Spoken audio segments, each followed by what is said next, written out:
اب مسنون نماز کا طریقہ ہم پڑھیں گے تکبیر سے سلام تک. پیچھے ہم نے نماز کی ڈیفینیشن پڑھی تھی نا کہ کیا ہے.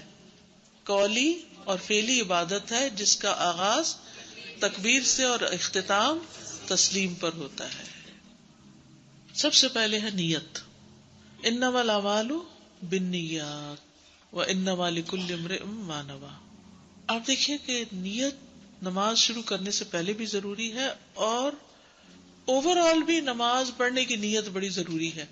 جو لوگ یہ نیت رکھتے ہیں نا کہ میں نماز پڑھوں گی، وہ پھر اس کا اہتمام بھی کرتے ہیں، وہ اس کی شرائط بھی پوری کرتے ہیں، وہ وقت کی پابندی بھی کرتے ہیں.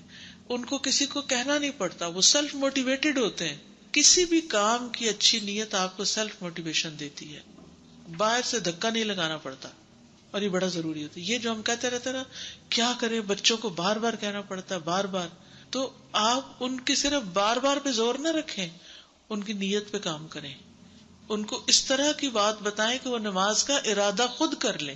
جس بچے نے خود نماز کا ڈیسیژن لے لیا نا کہ مجھے پڑھنی ہی پڑھنی ہے، ہو سکتا ہے وہ ہوم ورک میں مشغول ہو کسی کام میں تو اسے یاد دہانی کرائے تو وہ ایک دفعہ سے ہی اٹھ جائے گا. اور جس بچے کی اپنی نیت نہیں نا، وہاں تو آپ دھکے ہی لگاتے رہیں گے. اور جب آپ نہیں ہوں گے گھر میں تو پھر کیا ہوگا، وہ نہیں پڑھیں گے کیونکہ ان کی نیت نہیں ہے. تو نیت بڑی ضروری ہے. انما الاعمال بالنیات. اور اسی طرح برائیوں کو چھوڑنے کی بھی، اس کو پھر ول پار سے بھی تعبیر کرتے ہیں، کبھی کوئی نام دیتے ہیں. برائیوں سے بچنے کی کیا ہے کہ اگر آپ کو کسی بھی چیز کی ایڈکشن ہے تو آپ پہلے خود پکا ارادہ کریں گے کہ میں نے نہیں کھانا یہ یا نہیں کرنا یہ، تو اللہ تعالیٰ آپ کو توفیق بھی دے گا اور کام آپ کے آسان بھی ہو جائیں گے. ٹھیک ہے. تو اس لیے جب بھی آپ کوئی نیکی کا کام کرنا چاہیں تو سب سے پہلے کیا کریں، اپنی نیت کا جائزہ لیں. واقعی میں کرنا چاہتی ہوں، یعنی تم چاہتے کیا ہو. ہم میں سے بہت سے لوگ کچھ کرتے کراتے نہیں، جب ملتے ہیں تو کہتے ہیں ہم یہ بھی چاہتے ہیں، ہم وہ بھی چاہتے ہیں. واقعی چاہتے ہو؟ اگر واقعی چاہتے ہوتے تو سبب بن جاتا. صرف کہنے سے نہیں بات بنتی، چاہت سے ہوتی. جس کی چاہت سچی ہوتی ہے نا، وہ کہاں سے کہاں پہنچ جاتا ہے. تو دل میں نیت ہے. نماز کی نیت کس سے ہوتی ہے؟ دل میں نیت کرنا. ابن القیم رحمہ اللہ نے کہا نیت کسی چیز کے قصد کرنے اور عزم کرنے کا نام ہے اور اس کا مقام دل ہے. زبان کے ساتھ اس کا قطعاً کوئی تعلق نہیں. ومحلها القلب.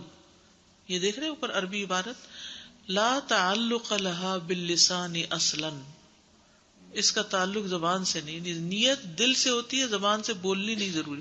بعض لوگوں نے نیت کے الفاظ بنائے ہوئے ہیں، 2 رکعت نماز سنت، منہ طرف خانے کعبے کے، پتہ نہیں آگے کیا، مجھے تو بھول جی بچپن میں سکھائی گئی تھی تو ہم باقاعدہ کھڑے ہو کے پہلے یہ سارے لفظ دہرا کے پھر اللہ اکبر کہتے تھے. تو ایسی کوئی چیز نہیں.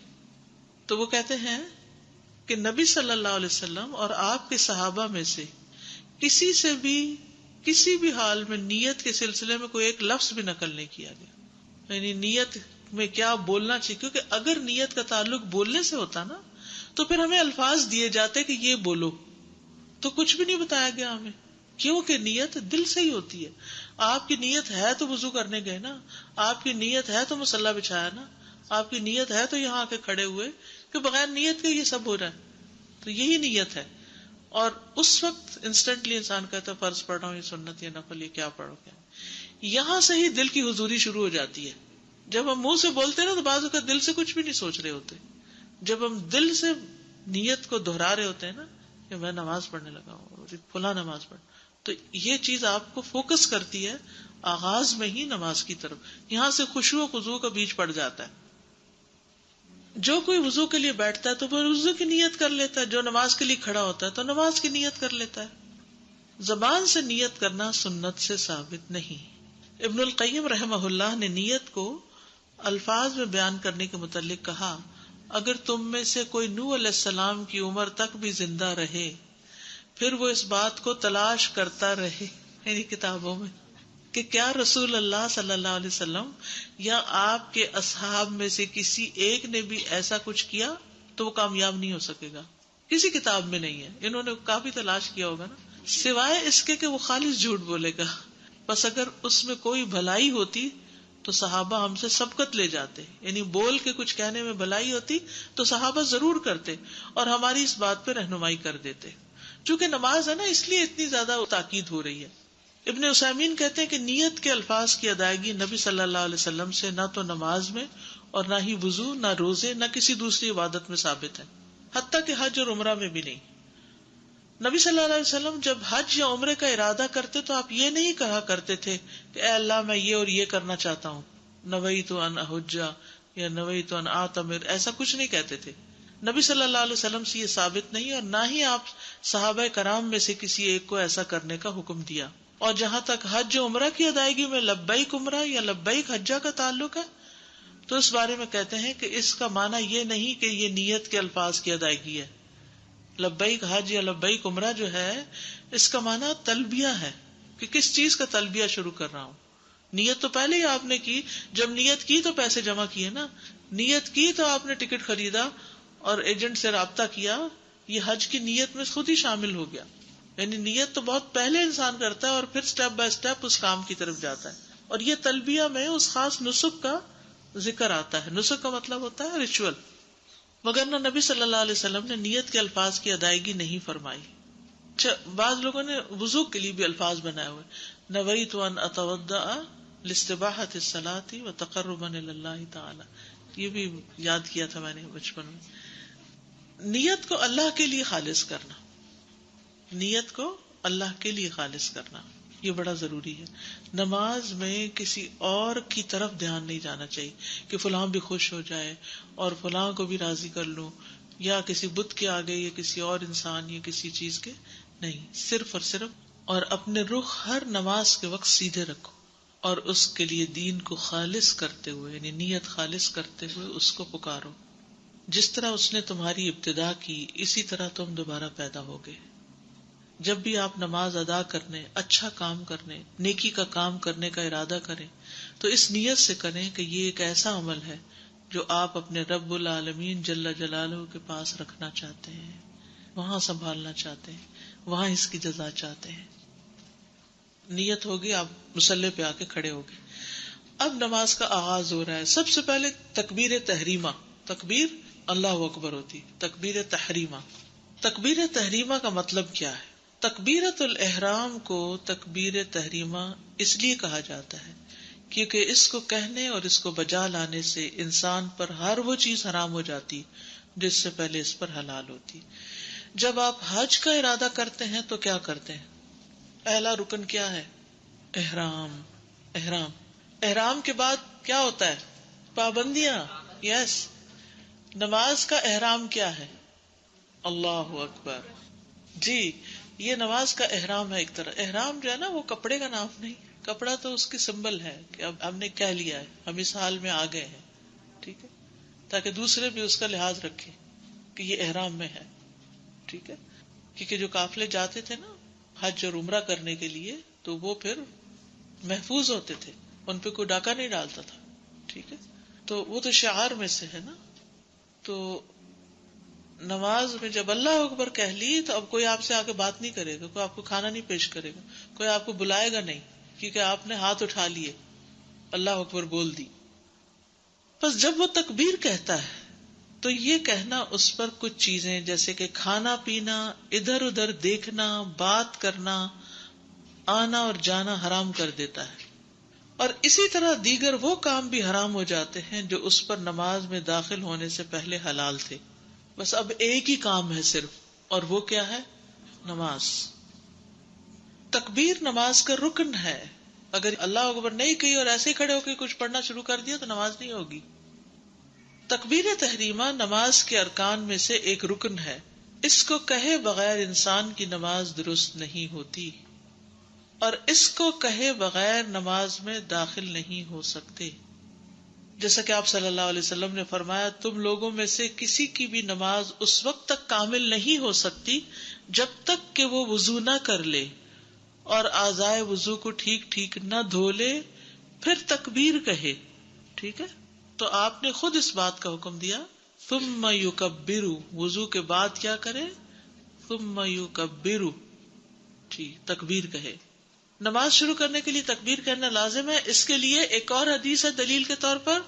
حضرت علی رضی اللہ عنہ کہتے ہیں کہ رسول اللہ صلی اللہ علیہ وسلم نے فرمایا مفتاح الصلاۃ الطہور، نماز کی کنجی وضو ہے، اس کی تحریم اللہ اکبر کہنا ہے، اور اس کی تحلیل کا مطلب حلال ہو گیا.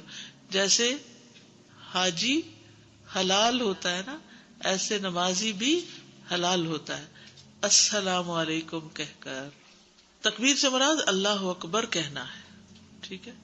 اب تکبیر کہتے ہوئے ہاتھ اٹھانے کے طریقے. آپ صلی اللہ علیہ وسلم اپنے ہاتھ کبھی تکبیر کے ساتھ اٹھاتے، یعنی اللہ اکبر کہہ رہے ہیں اور ساتھ ہی اٹھا رہے ہیں. کبھی ہاتھ اٹھا لیتے اور اللہ اکبر کہتے. کبھی تکبیر کے بعد ہاتھ اٹھاتے اور کبھی تکبیر سے پہلے اٹھاتے. ٹھیک ہے. یعنی کبھی آپ تکبیر کے ساتھ اٹھاتے، کبھی تکبیر سے پہلے اور کبھی تکبیر سے بعد میں. یعنی یہ موقع ہے تکبیر کہنے کا جب ہاتھ اٹھائے جا رہے ہوں. یعنی اس سے آگے پیچھے ہونے سے، جیسے کنکریاں پہلے مار لی، سر پہلے مڈا لیا، آگے پیچھے ہو گیا، کوئی بات نہیں. تو اسی طرح ہاتھ اٹھاتے وقت تکبیر پڑھنا ہے، لیکن اگر پہلے پڑھ لی اور چند سیکنڈ کا فرق آ گیا یا بعد میں، ڈزنٹ میٹر، تینوں طرح ٹھیک ہے. اس کے دلائل کیا ہے تکبیر کے ساتھ ہاتھ اٹھانے کے؟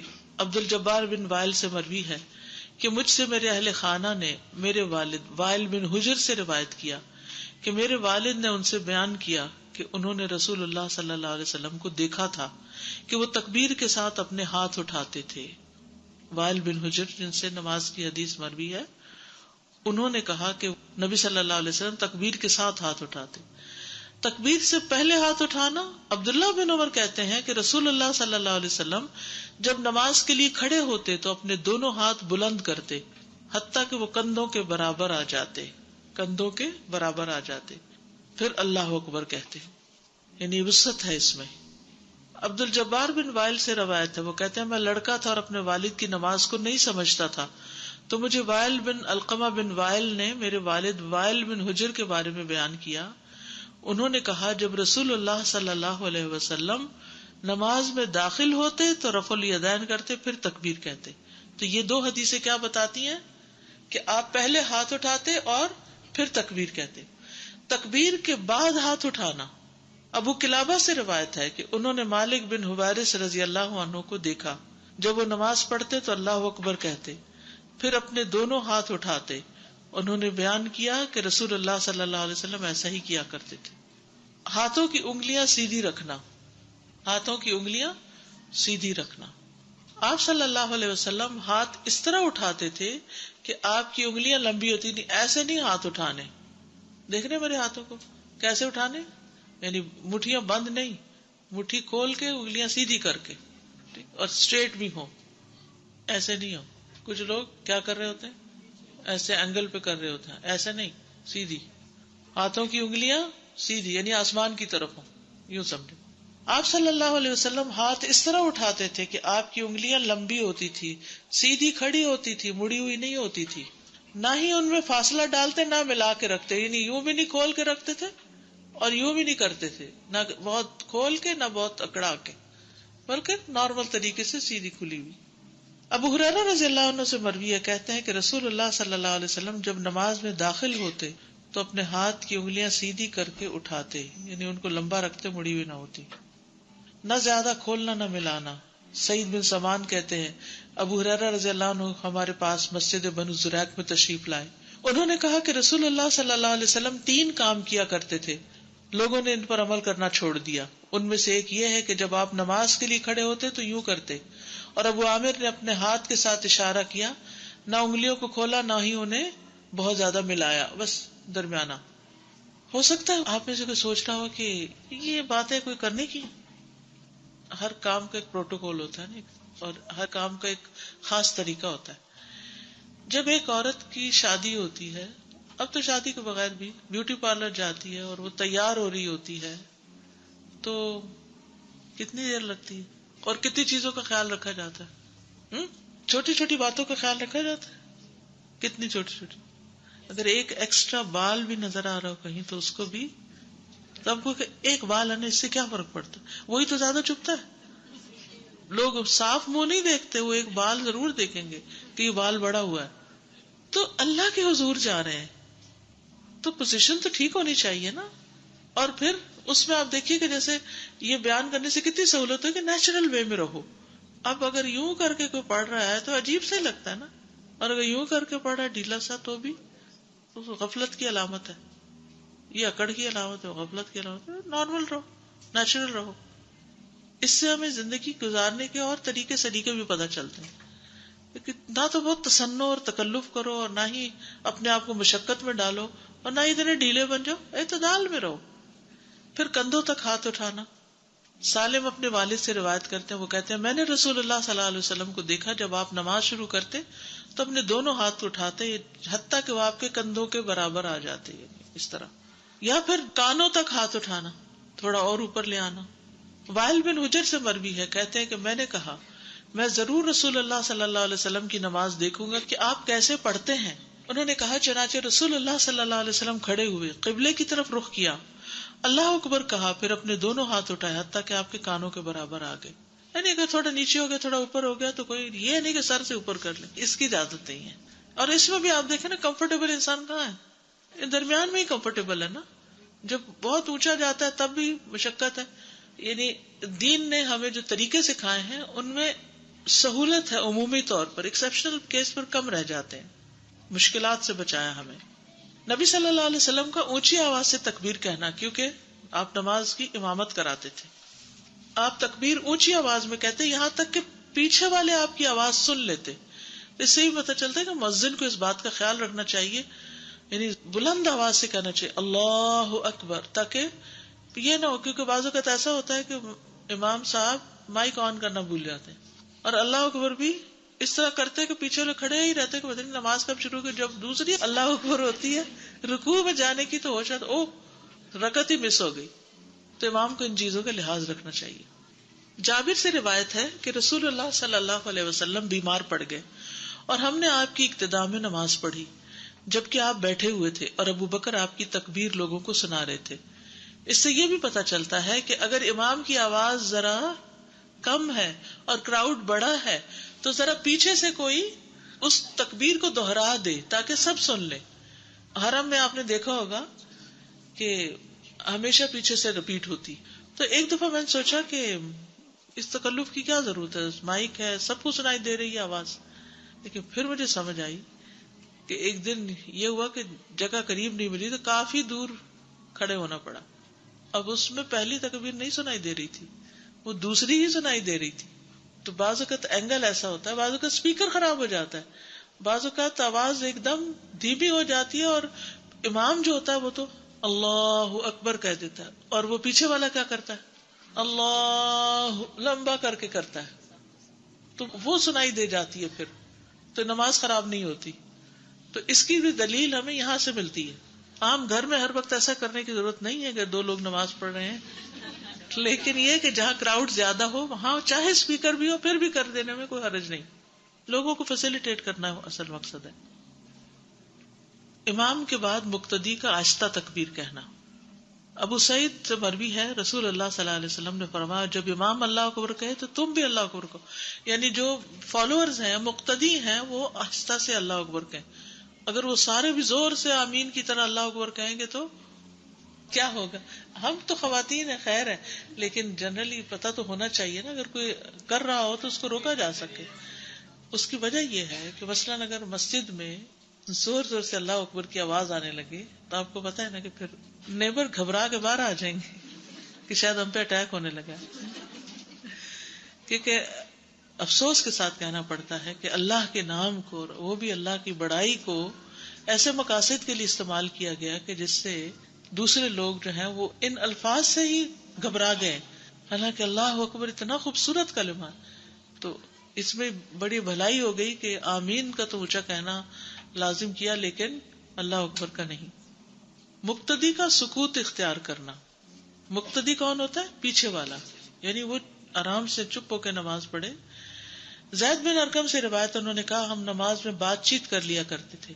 ایک آدمی نماز میں اپنے ساتھی سے گفتگو کر لیتا جو اس کے پہلو میں کھڑا ہوتا، یہاں تک کہ یہ آیت نازل ہوئی وقوموا للہ قانتین، اور اللہ کے لیے فرما بردار ہو کر کھڑے رہو.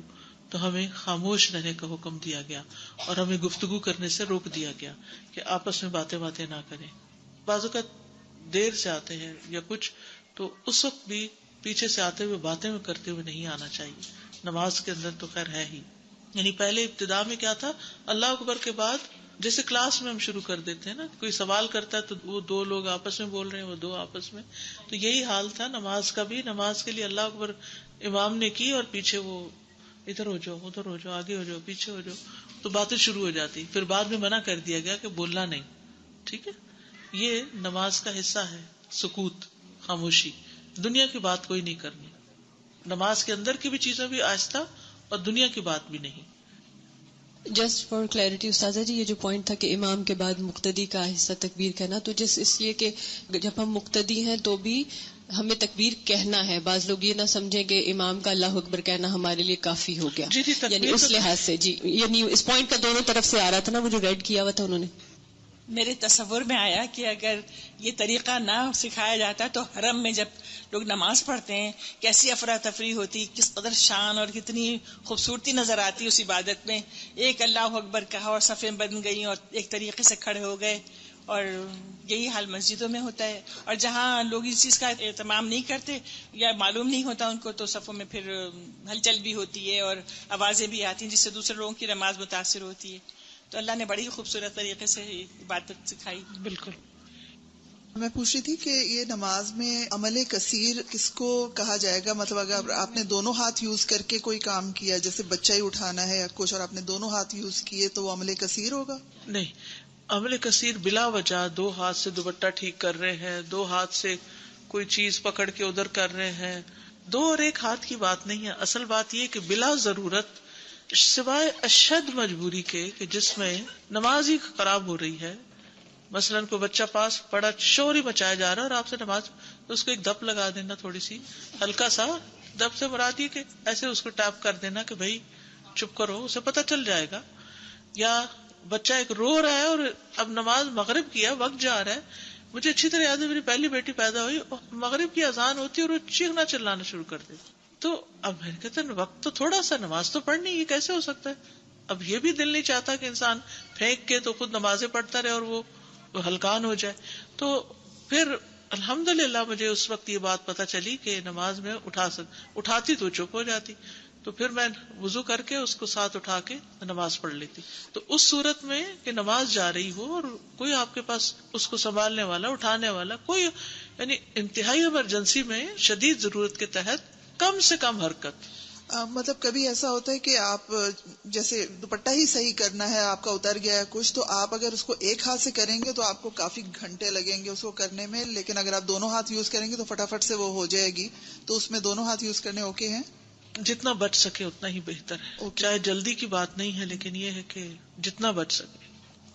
ایک چیز اور پوچھنی تھی کہ جیسے نماز میں صف آپ کی برابر والا جو بندہ ہے وہ ہٹ کے پرے کھڑا ہوا ہے، تو آپ اس کو ہلکا سا لائک یوں کر کے کھینچ سکتے ہیں اپنی طرف؟ جی کھینچ سکتے ہیں.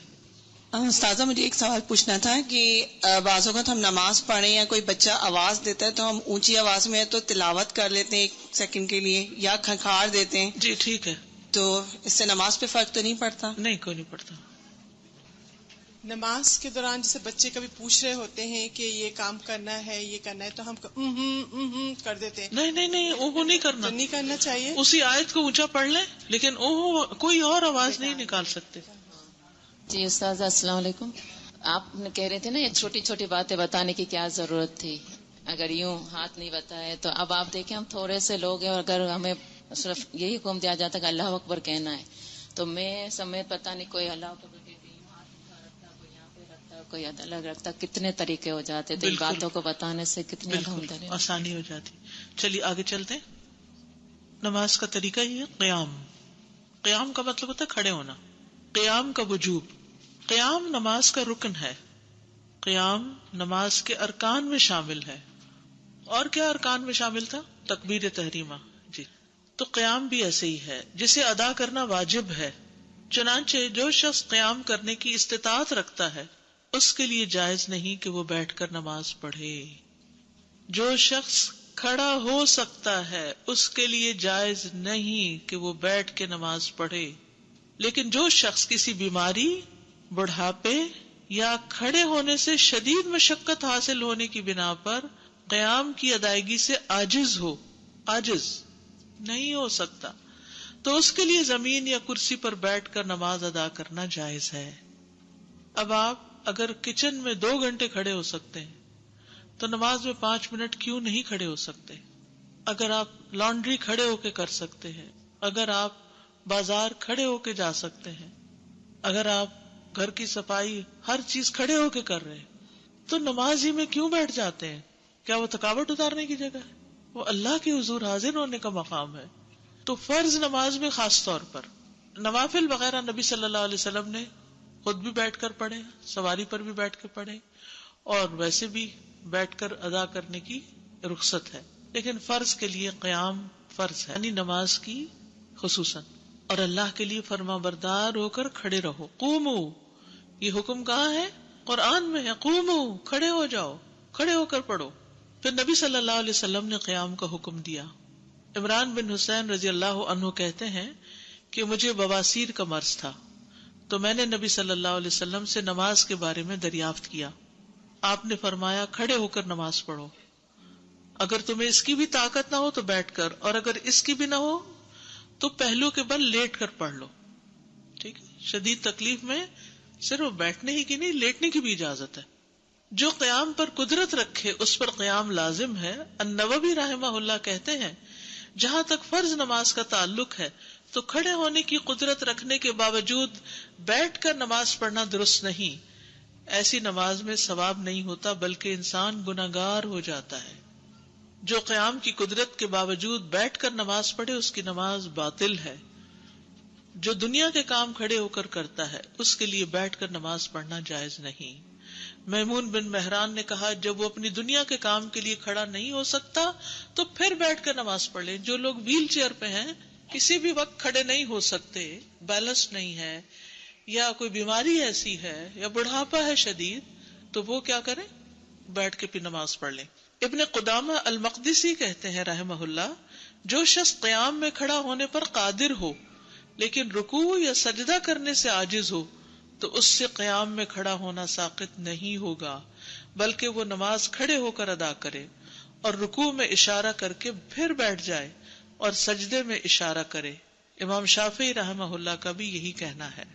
ٹھیک ہے، تو اشاروں سے باقی پڑھ لیں، کیونکہ اللہ تعالیٰ کا فرمان ہے وَقُومُوا لِلَّهِ قَانِتِينَ، اور نبی صلی اللہ علیہ وسلم کا فرمان ہے صلی قائما، کھڑے ہو کے نماز پڑھو۔ اور اس لیے بھی کہ قدرت رکھنے والے شخص کے لیے قیام میں کھڑا ہونا رکن ہے، چنانچہ قرات کی طرح اسے بھی ادا کرنا لازم ہے۔ اور قیام کے علاوہ کسی اور چیز سے عاجز ہونا قیام کے سکوت کا تقاضا نہیں کرتا۔ جیسے اگر کوئی شخص قرات سے عاجز ہو تو اس سے قیام ساقط نہیں ہوگا۔ مثلا نیا مسلمان ہوا ہے اور اس کو 2 لفظ بھی نہیں آتے سورۃ فاتحہ کے، اب وہ نماز پڑھ رہا ہے امام کے پیچھے، تو اب وہ کہتا ہے میں تو پڑھ ہی کچھ نہیں رہا تو میں بیٹھ ہی جاؤں۔ نہیں، قیام اپنی جگہ الگ چیز ہے اور قرات الگ چیز ہے۔ ایک کے ہونے سے دوسرے کا نہ ہونا یا دوسرے کے نہ ہونے سے پہلے کا ہونا، اس سے کوئی فرق نہیں پڑتا، یہ لازم نہیں آتا۔ کشتی میں بھی کھڑے ہو کر نماز پڑھی جائے، جیسے بحری جہاز میں جا رہے، اللہ کہ سیر بہت رف ہو اور گرنے کا ڈر ہو۔ نبی صلی اللہ علیہ وسلم سے کشتی میں نماز کے بارے میں پوچھا گیا کہ میں کشتی میں نماز کیسے پڑھوں؟ آپ نے فرمایا تم اس میں کھڑے ہو کر نماز پڑھو، اللہ یہ کہ تمہیں غرق ہونے کا ڈر ہو۔ ہاں، اگر ڈوبنے کا ڈر ہو تو پھر بیٹھ جاؤ، ورنہ کھڑے ہو کے ہی نماز پڑھو۔ اس سے اندازہ لگا لیں کیونکہ آپ نے کشتی کا سفر کیا ہوگا کہ اس میں سکون سے نہیں انسان سفر کر پاتا، وہ ہلتی رہتی ہے۔ ہاں، بڑا جہاز ہو تو اور بات ہوتی ہے، مگر اس میں بھی ہوا تیز ہو یا کچھ تو زلزلہ سا محسوس ہوتا رہتا ہے۔ جابر بن عبداللہ اور ابو سعید خدری رضی اللہ عنہم نے کشتی میں کھڑے ہو کر نماز پڑھی۔ حسن بصری نے بھی کہا کھڑے ہو کر۔ ہاں، قیام پر قدرت نہ ہونے پر سہارا لینا۔ رسول اللہ صلی اللہ علیہ وسلم جب بڑی عمر کے ہو گئے اور کچھ فروا بھی ہو گئے تو آپ کی جائے نماز کے پاس ایک ستون تھا، آپ اس کا سہارا لے لیا کرتے تھے۔ جب بڑی عمر کے ہو گئے تو آپ یعنی سہارا لے لیتے تھے۔ کسی چیز کے ساتھ، مثلا آپ کے پیچھے صوفہ ہے یا کوئی اور ایسی چیز ہے کہ جس سے آپ اپنے آپ کو پہ ذرا سا ٹیکا لگا لیتے ہیں تو کوئی بات نہیں. یہ نہیں کہ نارملی لگا کے پڑھیں، جب مشکل ہو رہی ہو، بیلنس کا مسئلہ ہو. جب جی آپ کا قیام بہت طویل تھا اس وجہ سے بھی آپ ٹیک لگا لیتے. صحابہ بھی بعض اوقات بیماری کی صورت میں ٹیک لگاتے تھے. قاضی ایاز کہتے ہیں جب تک فرض نماز میں بغیر ضرورت کے لاٹھی سے سہارا لینے کی بات ہے تو امام مالک اور جمہور علماء کا مذہب ہے کہ ایسا کرنا جائز نہیں. بغیر ضرورت کے سہارا نہیں لینا. البتہ جہاں کوئی مجبوری ہو اور انسان کھڑا ہونے سے عاجز ہو تو کھڑے ہو کر سہارا لے کے نماز پڑھنا بیٹھ کے نماز پڑھنے سے بہتر ہے. فرض نماز میں قیام کھڑے ہو کر ہی کرنا ہے. ام سلمہ رضی اللہ عنہا فرماتی ہیں قسم ہے اس ذات کی جس کے ہاتھ میں میری جان ہے، رسول اللہ صلی اللہ علیہ وسلم مرض الموت میں فرض نمازوں کے علاوہ اکثر نمازیں بیٹھ کر ادا کیا کرتے تھے حتیٰ کہ آپ وفات پا گئے. فرض نمازوں کے علاوہ مرض الموت میں جس میں آپ فوت ہوئے تھے بالکل آخری عمر میں، کھڑے نہیں ہو سکتے تھے تو اکثر نمازیں بیٹھ کر ہی ادا کی تھی. نفل نماز میں بیٹھنے کی رخصت عام حالات میں بھی. حضرت عائشہ سے روایت، انہوں نے فرمایا میں نے رسول اللہ صلی اللہ علیہ وسلم کو رات کی نماز ہمیشہ کھڑے ہو کر پڑھتے دیکھا حتیٰ کہ آپ عمر رسیدہ ہو گئے.